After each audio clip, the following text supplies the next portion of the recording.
أنتم مسلمون يا أيها الذين آمنوا اتقوا الله وقولوا قولا سديدا يصلح لكم أعمالكم ويغفر لكم ذنوبكم ومن يطع الله ورسوله فقد فاز فوزا عظيما। সম্মানিত উপস্থিতি, সমস্ত প্রশংসা আল্লাহ রাব্বুল আলামিনের জন্য, যিনি এই বিশ্ব ব্রহ্মাণ্ড নিখুঁতভাবে সৃষ্টি করেছেন, আমাদের প্রতিটি মুহূর্ত বাঁচিয়ে রেখেছেন, প্রতিটি মুহূর্ত জীবিকা দিচ্ছেন। দরুদ ও সালাম মানবতার মুক্তিদূত রাসূলুল্লাহ সাল্লাল্লাহু আলাইহি সাল্লামের প্রতি। আবু হুরায়রা রাদিয়াল্লাহু তাআলা থেকে বর্ণিত, রাসূল সাল্লাল্লাহু বলেছেন, যখন খুতবা শুরু হয় শুক্রবার, তখন তোমার কম্প্যানিয়ন যদি তোমাকে বলে যে be quiet and listen, then your companion have engaged in idle talking. In other words, your companion will nullify his reward. In other words, খুতবার সময় পুরোপুরি কোয়াইট থাকাটা হলো mandatory according to islamqa.org। So এটা হলো একেবারে ফর্দ সেই কনটেক্সে। সো আমরা ইনশাল্লাহ যেটা করব যে আজকে খুতবা আমরা করব, আমি হাফ অ্যান আওয়ার বা 40 মিনিট, তারপরে নামাজ হবে, তারপরে শেষ ইনশাল্লাহ। এরপরে কোনো যদি কোশ্চেন বা কমেন্ট থাকে আমরা তারপরে 10 মিনিট ইনশাল্লাহ ম্যাক্সিমাম আলোচনা করব। তারপরে এটা অপশনাল পুরোপুরি। রাব্বি ইশরাহ লি সাদরি ওয়া ইয়াসসির লি আমরি ওয়াহলুল উকদাতাম মিন লিসানি ইয়াফকাহু কাওলি রাব্বি জিদনি ইলমা। কিভাবে আমরা একটা রেইজ করব জেনারেশন, খুব ইম্পর্টেন্ট আজকের টপিকটা। আমরা একটা প্রোডাক্টিভ জেনারেশন রেইজ করতে চাই অ্যাজ এ মুসলিম এবং as a leader in this world, both, because Rabbana atina fid dunya hasana wa fil akhirati hasana wa qina azaban nar. This is Islam, যে আল্লাহ রাব্বুল আলামিনের কাছে আমরা চাই দুনিয়া এবং আখিরাতের সমৃদ্ধি, শুধু একটার না। সো যেই কনসেপ্টটা রোটেট করে যে পরকালী সব, অবশ্যই পরকাল সব, বাট দুনিয়াতেও পূর্ণ সাকসেস নেওয়াটা হলো মুসলমানের ক্যারেক্টারিস্টিক্স হওয়া উচিত। এবং প্রতিটা সাহাবী রাসূল ইসলাম নিজে দুনিয়াতে সর্বোচ্চ সম্মান, সর্বোচ্চ ক্ষমতা অ্যাচিভ করেছিলেন। কিভাবে একটা ধার্মিক প্রজন্ম গড়ে তোলা যায়, এজন্য আমরা 31 নম্বর সূরা লুকমান, সেই লুকমান সূরায় লুকমান আলাইহিস সালাম উনি তার ছেলেকে 10টি উপদেশ দিয়েছিলেন। এবং খুব ইন্টারেস্টিংলি এই 10টি উপদেশই আসলে নেক্সট জেনারেশন গ্রো করার চাবিকাঠি, মূলনীতি। আমি হাফ খুতবায় জাস্ট আয়াতগুলো এক্সপ্লেন করবো খুব কুইক, আর সেকেন্ড হাফে একেবারে প্র্যাকটিক্যাল একাডেমিক রিসার্চ থেকে, যেটা নন মুসলিমরা যেভাবে রিসার্চ করে জেনারেশন কীভাবে বিল্ড আপ করা যায়, সেটার সাথে কীভাবে ফাইন টিউন হয় সেটা আমরা দেখবো। এবং পুরো রিসার্চটা হলো নিউ, ভেরি নিউ রিসার্চ, এবং স্টিল এটা ইনফ্যান্সি সিচুয়েশন। 21 পারা থেকে এটা নেয়া। ফার্স্ট উপদেশ, স্মরণ করো যখন লোকমান উপদেশ দেওয়ার ইচ্ছলে তার পুত্রকে বলেছিল, ইয়া বুনাইয়া লা তুশরিক বিল্লাহ ইন্নাশ শিরকা লাযুলমুন আযীম, হে প্রিয় বৎস, আল্লাহর সাথে কাউকে শরীক করো না, নিশ্চয় শিরক হচ্ছে সবচেয়ে বড় জুলুম, সবচেয়ে বড় অত্যাচার। সো এটার উপদেশ হলো যে শিরক মুক্ত জীবন যাপনের জন্য ছেলেকে বা মেয়েকে বা সন্তানকে অনুপ্রাণিত করা, এবং এটার জন্য পিতামাতা প্রথম কর্তব্য হলো নিজের সন্তানদেরকে শিরক থেকে বাঁচানোর জন্য সবচেয়ে প্রথম প্রাইম ভূমিকা রাখা। শিরকের মধ্যে নাস্তিকতাও পড়ে, খুব ইন্টারেস্টিং, বিকজ আমরা জানি সবচেয়ে বড় টাইপ অফ শিরক হলো হাওয়া। যদি আমি নিজের হাওয়াকে, নিজের নাফসকে প্রভু হিসেবে স্বীকার করি, নাস্তিকরা তাই করতেছে। কোরআন শরীফের সবচেয়ে বড় আয়াত, সবচেয়ে একটা ইন্টারেস্টিং আয়াত হলো যে তার চেয়ে বড় জালিমা কে হতে পারে যে নিজের নফসকে প্রভু হিসেবে গ্রহণ করে। সো নাস্তিকরা এক্স্যাক্টলি সেই কাজটাই করতেছে। তারা ভাবে আমি যেটা চিন্তা করি, আমার লজিকে যেটা আসে, that's the real God, that's why there is no God. So নাস্তিকতা হলো ওয়ান কাইন্ড অফ শিরক, কারণ এখানে আমি নিজেকেই প্রভু হিসেবে গ্রহণ করছি।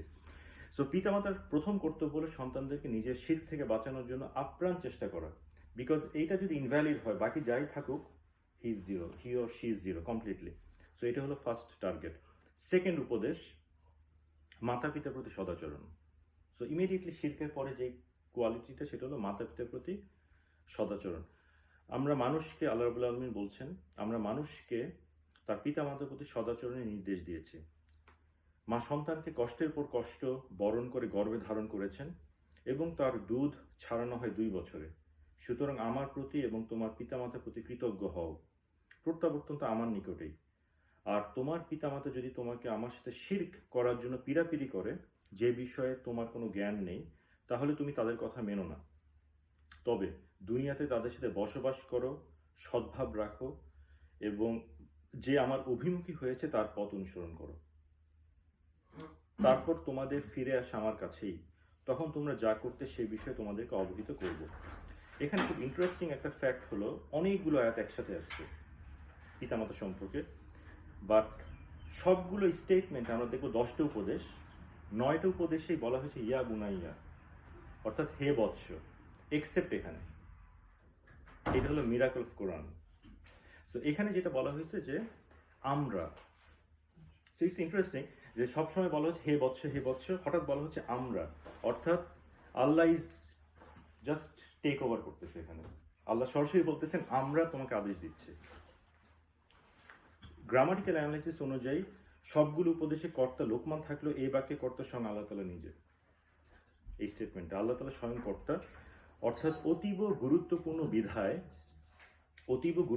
বিধায় আল্লাহ স্বয়ং যেন উপদেশ দিচ্ছেন।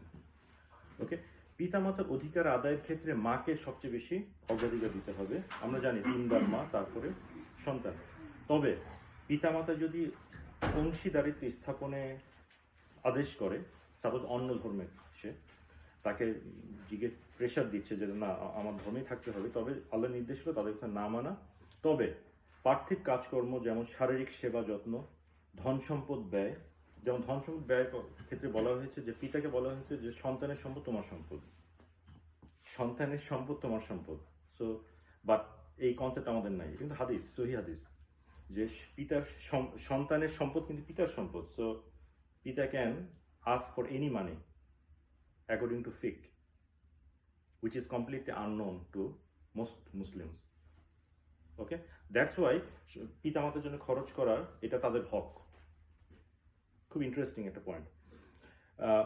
সো পার্থিব কাজকর্ম, শারীরিক সেবা যত্ন, ধন সম্পদ ব্যয় এবং অন্যান্য ক্ষেত্রে যেন কার্পণ্য প্রদর্শিত না হয় তাদের প্রতি বেয়াদবি বা অশালীনতা প্রদর্শন করো না। তাদের কথাবার্তা এমনভাবে উত্তর দিবে না যাতে তাদের অহেতুক মনোবেদনার কারণ হয়। এক্ষেত্রে কিছুটা ওয়াইজ হওয়া উচিত, কারণ অনেকের টেম্পারমেন্ট এক এক রকম, এক এক পিতামাতা, কোনো পিতামাতার বয়সের জন্য হয়তো বা ধৈর্য, but this is one of the key characteristics, how to increase your patience, to talk with them for long time. That's one of the trick. কেউ যদি তার পেশেন্সকে ইমপ্রুভ করতে চায়, talk with them, the elderly parents for long time. That's one of the key ingredients of research. Okay, third উপদেশ, বিচার দিবসের প্রস্তুতি। খুব ইন্টারেস্টিং, জাজমেন্ট ডে। আল্লাহ রাব্বুল আলামিন বলছেন, আসলে লোকমান সাল্লাম বলছেন, হে বৎস, ইয়া বুনাইয়া, কোনো কিছু যদি সরিষার দানা পরিমাণও হয় এবং তা যদি শিলাগর্ভে অথবা আকাশে কিংবা মাটির নিচে থাকে, আল্লাহ ওটা হাজির করবেন। আল্লাহ সূক্ষ্মদর্শী, সব বিষয়ে খবর রাখেন। অতএব যে কোনো সৎ বা অসৎ কাজ যাই করুক না কেন আল্লাহর অগোচরে নয়, তিনি কেবল তা জানেন। তাই হিসাব নিকাশের সময় যখন আসবে তখন প্রতিটি কাজের রেকর্ড তার সামনে নিয়ে আসা হবে। সো ফোর্থ উপদেশ, as-সালাত, নামাজ। হে বৎস, সালাত কায়েম করো। দ্যাটস ইট, সালাত কায়েম করো। সো এটাই হলো ইনফ্যাক্ট বিচার দিবসের পরে নামাজের কথা আসার উদ্দেশ্য হলো বিচার দিবসের প্রধান পুঁজি বা প্রধান সম্পদই হলো নামাজ। তো নামাজের ডিটেলস আলোচনায় কোনো স্কোপ নাই। একটা কোয়েশ্চেন জাস্ট সেলফ, নিজেকে করা উচিত আমি সহ, সেটা হলো, ডু উই রিয়েলি এনজয় সালা, or do we pray just as a duty? না, that's single question is good enough. আমার নিজের সালাতের কোয়ালিটি কেমন সেটা অ্যাসেস করার জন্য, আমি রিয়েলি এনজয় করি কিনা। যদি না করি, I have to pray to Allah in সেজদা দ্যাট আমি যেন সেই কোয়ালিটিটা অ্যাচিভ করতে পারি। আর যদি আমি চিন্তা করি আমি ডিউটি হিসেবে পালন করতেছি, which means I am doing some duty just as an average mark. So we have to think. ইনশাআল্লাহ লেটার আমরা অন্য কোনো লেকচার দেখবো খুতবায়। 5 নম্বর উপদেশ, ভালো কাজের আদেশ এবং মন্দ কাজের নিষেধ। এটা আমরা জানি, এটার ব্যাখ্যা খুব ইম্পর্টেন্ট, মানে খুব একটা এক্সপ্লেনেশন করার দরকার নেই। যে কোনো ভালো কাজের আদেশ এবং মন্দ কাজের নিষেধ করতে হবে with the best approach, not like with অহংকার অথবা with pride অথবা something, just best way or intelligent way. Next 6 নম্বর উপদেশ ধৈর্য। হে বৎস, আপদ বিপদে ধৈর্য ধারণ করবে, এটাই দৃঢ় সংকল্পের কাজ। এবং আল্লাহ রাব্বুল আলামিন সূরা বাকারায় বলছেন, ইয়া আইয়ুহাল্লাযিনা আমানু ইসতাঈনু বিস-সাবরি ওয়াস-সালাহ। হে ঈমানদারগণ, তোমরা আল্লাহর কাছে সাহায্য চাও নামাজ এবং ধৈর্য দিয়ে। এই দুইটা হলো key ingredient to ask help to Allah. So ধৈর্যটা ইম্পর্টেন্ট। নাও এখানে পরপর যে তিনটে উপদেশ এসেছে সিকোয়েন্সিয়ালি, সেটা হলো নামাজ, ভালো কাজের আদেশ, মন্দ কাজের বাধা এবং ধৈর্য। তিনটাই আসলে এক ছকে বাধা এবং সিকোয়েন্সিয়াল, একসাথে এরা কাজ করে। সো তিনটাই হলো ওতপ্রোতভাবে জড়িত এবং এই তিনটাই হলো সবচেয়ে গুরুত্বপূর্ণ ইবাদত। তিনটাই হলো সবচেয়ে গুরুত্বপূর্ণ ইবাদত। ওকে, সো 6 পর্যন্ত ইনফ্যাক্ট আমরা যা সামারি দেখলাম, শিরক, পিতামাতার প্রতি আদেশ, পিতামাতার প্রতি বাধ্যতা। থার্ড, বিচার দিবস মনে রাখা, জাজমেন্টের খেয়ালটা অল টাইম রাখা। সো এটা কিন্তু পুরো সিকোয়েন্সটাই প্রায়োরিটি বোঝাচ্ছে, কোন প্রায়োরিটি আমরা আমাদের জেনারেশনে বিল্ড আপ করতে হবে। থার্ড হলো নামাজ, এরপর হলো ভালো কাজে আদেশ এবং ধৈর্য, মন্দ কাজে নিষেধ। এরপরেরগুলো হলো পার্সোনাল ইমপ্রুভমেন্টের স্কিল। সো লোকমান আলাইহিস সালাম অ্যাকচুয়ালি তার ছেলেকে সেভাবে গ্রো করতেছেন। তিনি বলছেন, অহংকার বশে তুমি মানুষকে অবজ্ঞা করো না। 7 নম্বর উপদেশ, অহংকার বশে তুমি মানুষকে অবজ্ঞা করো না, অর্থাৎ বিনয়। খুব important, which is one of the missing quality in Muslims, is very important. এবং এটা যে মিসিং কোয়ালিটি, এটা ইনফ্যাক্ট ইমাম আহমেদ বিন হাম্বলের কথা, আমাদের 4 ইমামের এক ইমাম। সে বলতেছিল, আমি চারপাশে অনেক ধার্মিক লোক দেখি, বাট বিনয়ী লোক দেখি না। সো মাত্র 250 হিজরির সময় যিনি এটা বলছেন, আজকে 1400 হিজরি, উই ক্যান অ্যাসেস থিংস আরও ডিটোরেট করছে। সো আল্লাহ যেন আমাদের সেই অল্প লোকের মধ্যে রাখেন। এক সাহাবী রাসূলুল্লাহ সাল্লাল্লাহু আলাইহি ওয়াসাল্লামকে জিজ্ঞেস করেছিলেন যে হোয়াট ইজ অহংকার, অহংকার কি? আমি সুন্দর পোশাক পরি, আমি সুন্দর বাহন ইউজ করি, এটা অহংকার কিনা? কোশ্চেনটা এক্স্যাক্টলি এটাই ছিল, প্রিসাইজলি, যে আমি সুন্দর পোশাক পরি, এটা অহংকার কিনা? রাসূলুল্লাহ অ্যান্সার কি ছিল? রাসূলুল্লাহ বলছেন যে নো, অহংকার হলো এক, আল্লাহর সাথে কাউকে শরীক করা, অর্থাৎ আল্লাহকে অস্বীকার করা। সেকেন্ড, মানুষকে তুচ্ছ করা। সো আমি ড্রেস আপ ভালো করি বা যাই করি, আমি যদি মানুষকে তুচ্ছ না করে, আমি কোনো অহংকার করতেছি না। So it's really clear. Okay, so এই দুইটা হলো রাসূলুল্লাহর অ্যান্সার, এই দুইটাই হলো অহংকার। সো যেই অহংকার করবেন সেই বিনয়ী। আসলে বিনয় গ্রো করার জন্য কিছু 4টা টিপস। 1, আমাদের লোকদেরকে দেখা উচিত তাদের পোটেনশিয়াল কীরকম, নট দেয়ার মিস্টেক। আমরা যদি এভাবে চিন্তা করি, তাহলে কিন্তু আমরা বিনয়ী হব। আমরা যদি অল টাইম আরেকটা মানুষের ভুল ত্রুটি দেখার চেষ্টা করি, আমাদের অহংকার জেগে উঠবে। সো বিনয়ী হওয়ার ফার্স্ট ওয়ে হলো মানুষের ভুল ত্রুটিকে উপেক্ষা করা, ইগনোর করা এবং তার পোটেনশিয়ালিটি সার্চ করা, তার মধ্যে কোন ভালো কোয়ালিটি আছে, আল্লাহ প্রত্যেকে ভালো গুণ দিচ্ছে, সেটাকে সার্চ করা। Second, remember all the good things he did for you, all time মনে রাখা সে আমার প্রতি কি ভালো কাজ করছে, সেটা মনে রাখা এবং feel grateful. Number 3, do not forget those who were with you throughout your life. For example, parents, যারা সবসময় জীবনে ছিল, ছোট থেকে বড় হতে সাহায্য করছে, তাদের প্রতি কখনো অকৃতজ্ঞ না হওয়া। Parents, relatives, friends, good friends. So এটা। আর লাস্ট হলো practice to say thank you, again another missing quality. So এইটা করলে তার মধ্যে বিনয় অটোমেটিক আসবে। So these are the 4 skills in general, বিনয়ী হওয়ার স্কিল। এবং রাসূলুল্লাহ বলেছেন যে আল্লাহ রাব্বুল আলামিন তাকে বলেছেন যে মানুষের প্রতি কৃতজ্ঞ হয় না, সে আসলে আল্লাহর প্রতিও কৃতজ্ঞ হয় না। যে মানুষের প্রতি কৃতজ্ঞ হয় না, সে আল্লাহর প্রতিও কৃতজ্ঞ হয় না। কারণ এর লজিক হলো যে মানুষের প্রতি কৃতজ্ঞতা আমি দেখি যে সে আমার প্রতি উপকার করছিল, সো আমি জানি সেটা। বাট আল্লাহ যে অহরহ আমাদেরকে ব্লেসিং দিচ্ছেন, এটা তো আমরা দেখতেছি না। আল্লাহ যে দিচ্ছেন, এটা তো আমরা সরাসরি দেখতেছি না। সো আল্লাহ এই জন্য ইনডাইরেক্টলি এটা, যে তুমি কিভাবে মানুষের প্রতি কৃতজ্ঞ হচ্ছ না, সেভাবে আল্লাহর প্রতি কিভাবে কৃতজ্ঞ হবা, যেটা তুমি দেখেও বিশ্বাস স্বীকার করতেছো না, যে তুমি দেখতেছো না, সেটা কিভাবে স্বীকার করবা। সো এই জন্য এই হাদিসটা ইম্পর্টেন্ট। নেক্সট উপদেশ, নিরহংকার। পৃথিবীতে উদ্ধতভাবে বিচরণ করো না, কারণ আল্লাহ কোনো উদ্ধত অহংকারীকে পছন্দ করেন না। অর্থাৎ এমন চালচলন বা বিচরণ করা উচিত না যাতে তার ধন সম্পদ, পদ, বংশমর্যাদা, শক্তিমত্তা, ক্ষমতার বড়াই এবং অহংকার ফুটে ওঠে। এটা আল্লাহ অপছন্দ করেন, কারণ মানুষ একজন অক্ষম এবং নগণ্য বান্দা। তাই আল্লাহ তাআলা এটাই পছন্দ করেন যে সে নিজের মান এবং অবস্থা অনুযায়ী বিনয় এবং নম্রতা বজায় রাখবে এবং তা অতিক্রম করে অহংকার প্রদর্শন করবে না। খুব ইম্পর্টেন্ট কি মেসেজ এটা। 9 নম্বর উপদেশ, জীবনযাপনে মধ্যপন্থা, ওয়াসাতা, মধ্যপন্থা অবলম্বন করো।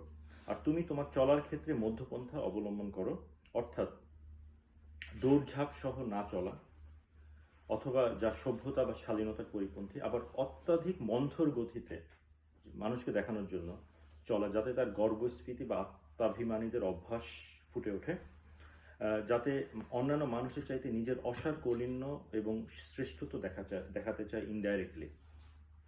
ওকে, এবং আমরা জানি যে ওমর রাদিয়াল্লাহু আনহু একবার হিট করছিলেন, তার মসজিদে নববীতে কিছু লোক ছিলেন, তারা খুব স্লো মুভ করতেন, একটা পায়াস নেচার ফুটিয়ে তুলতেন, তিনি হিট করছিলেন যে এভাবে তো সাহাবীরা চলতেন না, দে আর প্র্যাকটিক্যাল পারসন। সো এটা যেন না হয়। 10 নম্বর উপদেশ, তোমার কণ্ঠস্বর নিচু করো, নিশ্চয়ই সুরের মধ্যে গর্ধবের সুরই সবচেয়ে অপ্রীতিকর, অর্থাৎ স্বর প্রয়োজনীয়তিরিক্ত উচ্চ না করা। আমরা যদি লাস্ট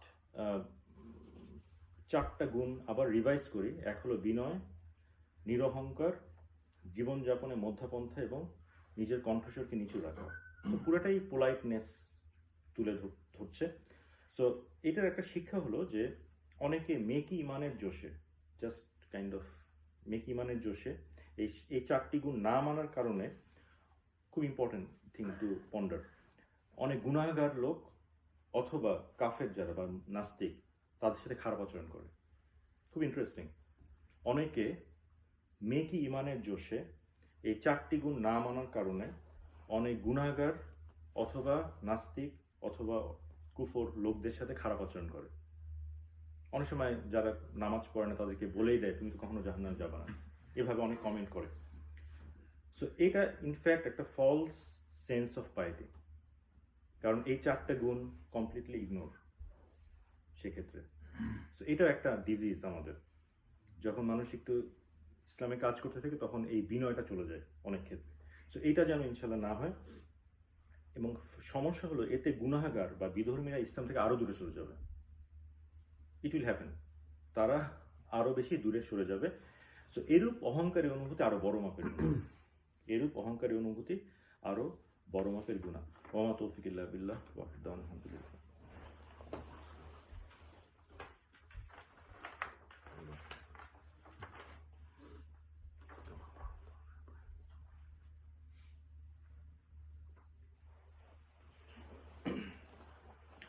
আলহামদুলিল্লাহ, আলহামদুলিল্লাহ রাব্বিল আলামিন, আসসালাতু ওয়াসসালামু আলা সাইয়্যিদিল মুরসালিন ওয়া আলা আলিহি ওয়া আসহাবিহি আজমাইন।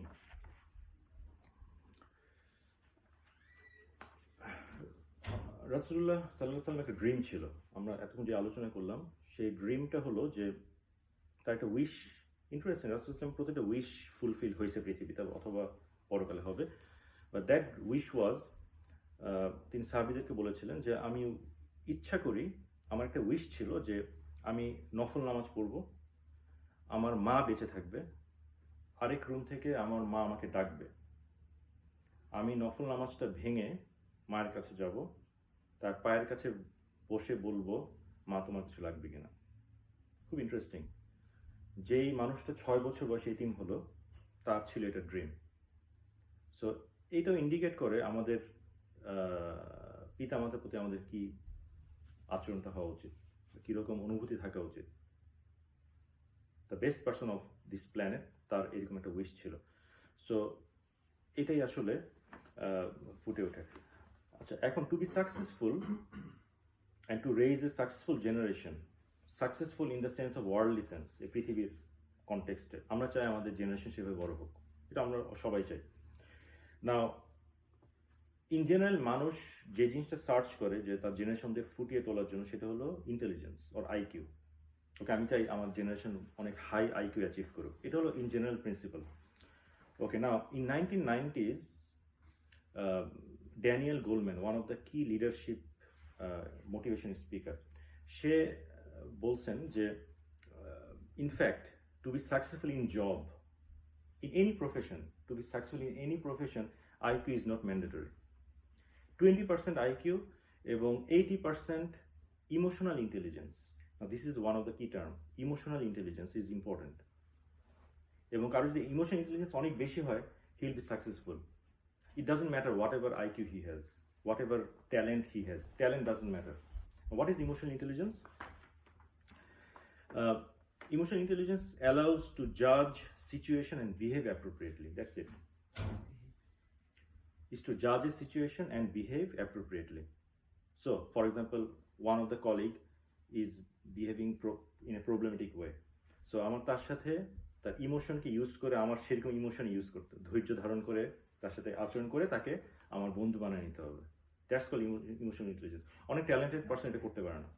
That's why they don't survive in a job for a long time. So this is one of the key thing, right? Okay, now the problem of actually not a problem. I mean, the thing is that emotional intelligence can be applied with empathy and positive psychology, right? Using positive psychology, but এটা just নিজের benefit attain করে, যে আমি আমার বেনিফিটটা আদায় করে নিলাম somehow এটার মাধ্যমে। বাট আমি কিন্তু অনেক সময় বাট নট সব সময়, অনেক সময় ইগনোর করি যে যার থেকে আদায় করে নিলাম কাজটা তার বেনিফিটটা আমি দেখছি কিনা। আমি হয়তো ওভারঅল একটা বেনিফিট অ্যাচিভ করলাম, হয়তো সেই বেনিফিটটা কোম্পানির বেনিফিট, বাট সেই লোকটা হয়তো বেনিফিটের নাও হতে পারে, right? So that's how the real business works, that's how all the government is running, right? Somehow সে কোনো কিছু বুঝ দিয়ে ম্যানেজ করলো। আচ্ছা, এই জন্য গোল্ডম্যান একটা কনসেপ্ট দিয়েছেন, সেটা হলো যে ম্যানিপুলেশনটা ইম্পর্টেন্ট, এখানে একটা কি ফ্যাক্টর যেটা হয়ে আসতেছে, এবং দ্যাটস ওয়াই প্রোডাক্টিভিটি আলটিমেটলি একসময় হ্যাম্পার হয়। ম্যানিপুলেশনের জন্য যে ম্যানিপুলেটেড হয় সে একসময় আপসেট হয়ে যায়, সো ওভারঅল প্রোডাক্টিভিটি রিডিউস হয়, রাইট?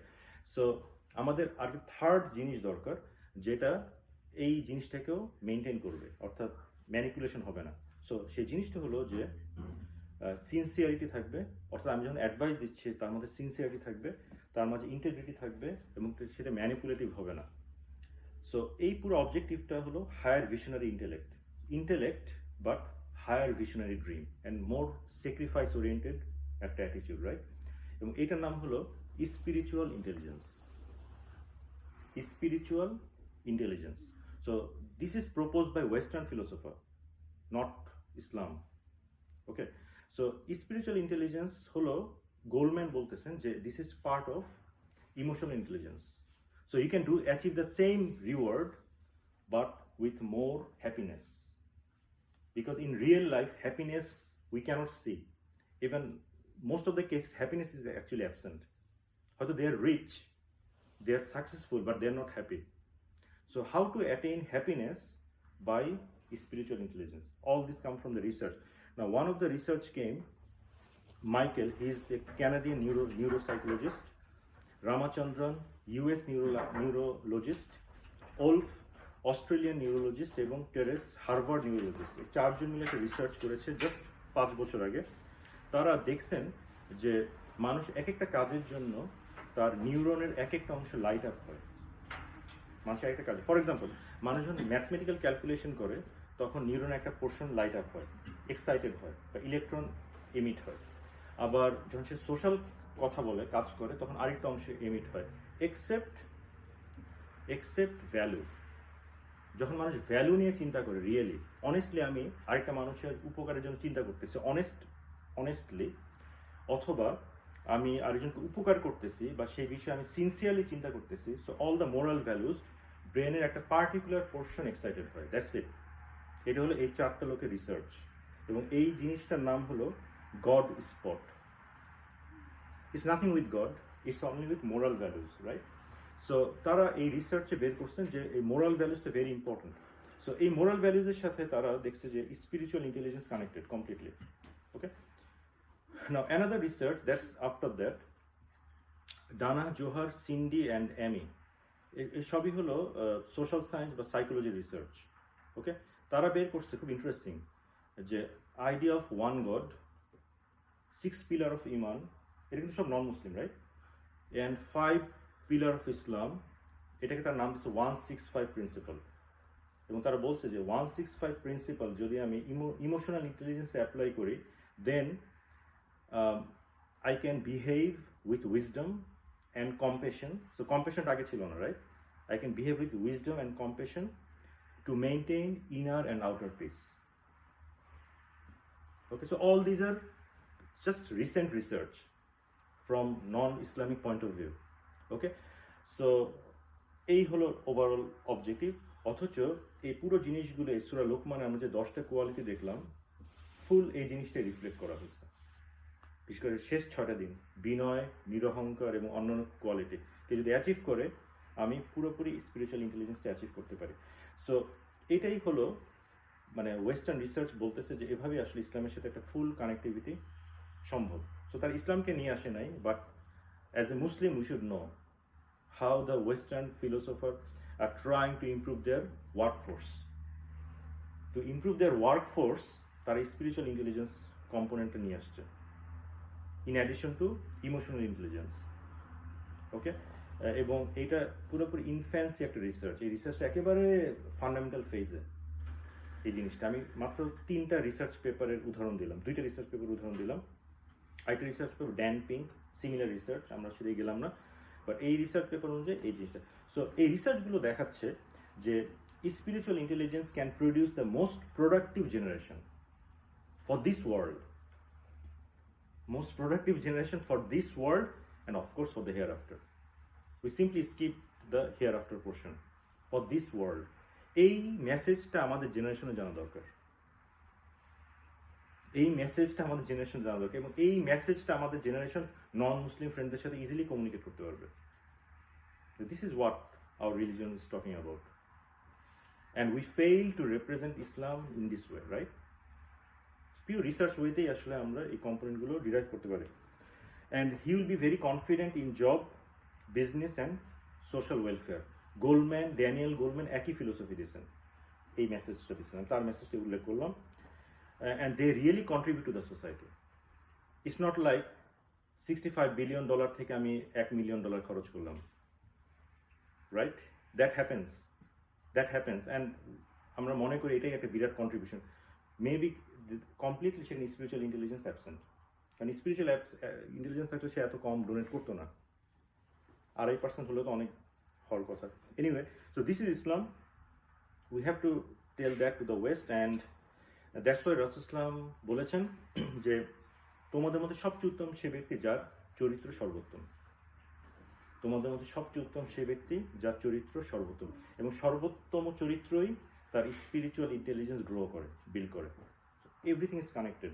আর রাসূল সাল্লাল্লাহু আলাইহি ওয়াসাল্লাম আরেকটা হাদিসে বলেছেন যে আমি জান্নাতে দেখলাম যে টপ জান্নাতে সবচেয়ে বেশি পরিমাণে যেই লোকগুলো আছে তারা হলো পোলাইট, অমায়িক, নট নামাজি অনলি, রাইট? পোলাইট, খুবই নম্র প্রকৃতির।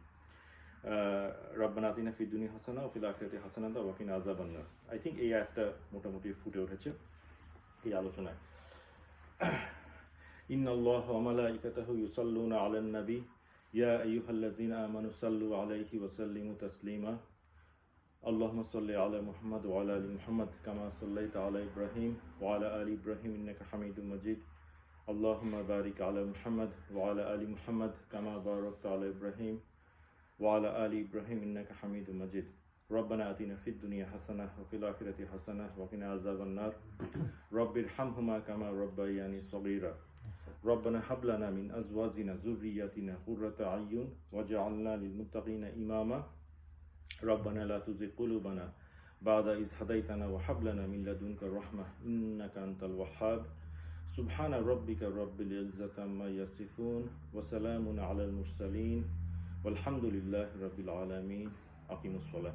তো ইনশাআল্লাহ নামাজের পরে আমাদের সুন্নত হবে, তারপর শেষ প্রোগ্রাম, তারপরে যদি কোনো কোশ্চেন আনসার থেকে আলোচনার উপর, তারপরে